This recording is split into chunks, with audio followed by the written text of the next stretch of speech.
नमस्कार। आज हम पाठ संख्या 1 पर्यावरण के अंतर्गत वीडियो संख्या 2 में सबसे पहले पारितंत्र के बारे में अध्ययन करेंगे।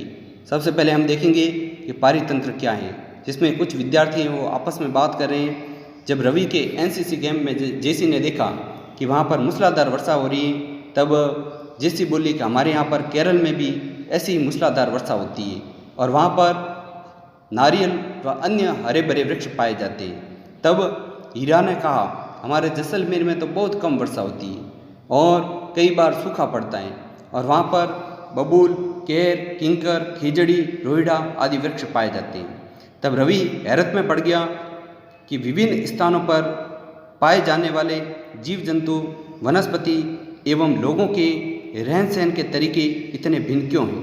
तब शिक्षक ने कहा, पेड़ पौधे, जीव जंतु एवं मानव अपने आसपास के पर्यावरण पर आश्रित होते हैं, प्राय वे एक दूसरे पर भी आश्रित होते हैं।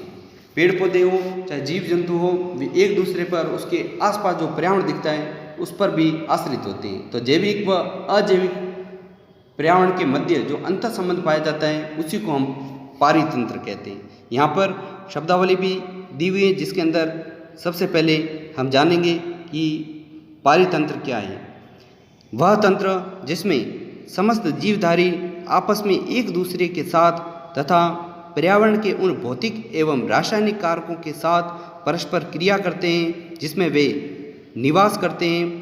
ये सब ऊर्जा और पदार्थ के स्थानांतरण द्वारा संबद्ध है। तो जीवधारी, चाहे वे पेड़ पौधे हो या जीव जंतु हो, वे सब अपने आसपास के पर्यावरण के ऊपर निर्भर रहते हैं और उनके साथ में सामंजस्य स्थापित करते हैं। इसी को हम पारितंत्र कहते हैं।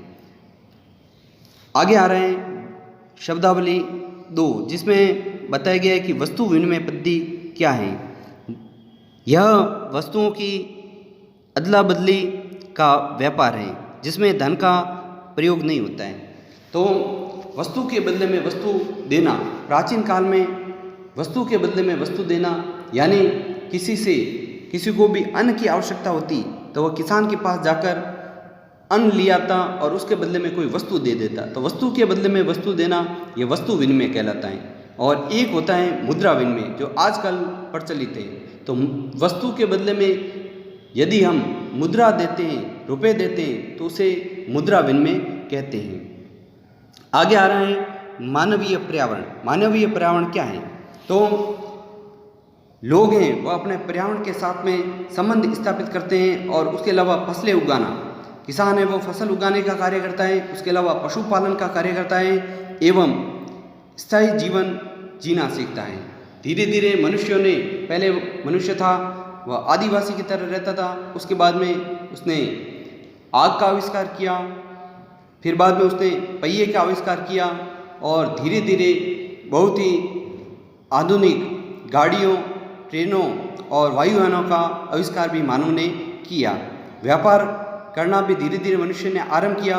उसके अलावा औद्योगिक क्रांति उसे कहते हैं, जिसमें लघु और छोटे उद्योग को छोड़कर मनुष्यों ने धीरे धीरे बड़े उद्योगों की स्थापना की, जिससे कि अधिक मात्रा में वस्तु का उत्पादन है वो अधिक मात्रा में किया जा सके।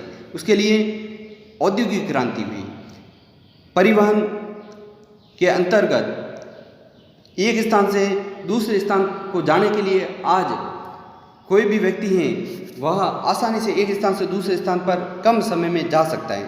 तो ये भी आविष्कार है वह मानव ने किए। सूचना क्रांति के अंतर्गत, सूचना प्रौद्योगिकी के अंतर्गत एक स्थान से दूसरे स्थान पर संदेश भेजना भी आजकल आसान हो गया। यह सब मानवीय पर्यावरण के अंतर्गत आता है। आदि कार्य हुए, ये सारे कार्य हैं वो मानवीय पर्यावरण के अंतर्गत आते हैं। पर्यावरण दिवस है वह प्रत्येक वर्ष 5 जून को विश्व पर्यावरण दिवस मनाया जाता है। आज हमारा पाठ संख्या 1 पर्यावरण है वो पूर्ण हो गया है। धन्यवाद।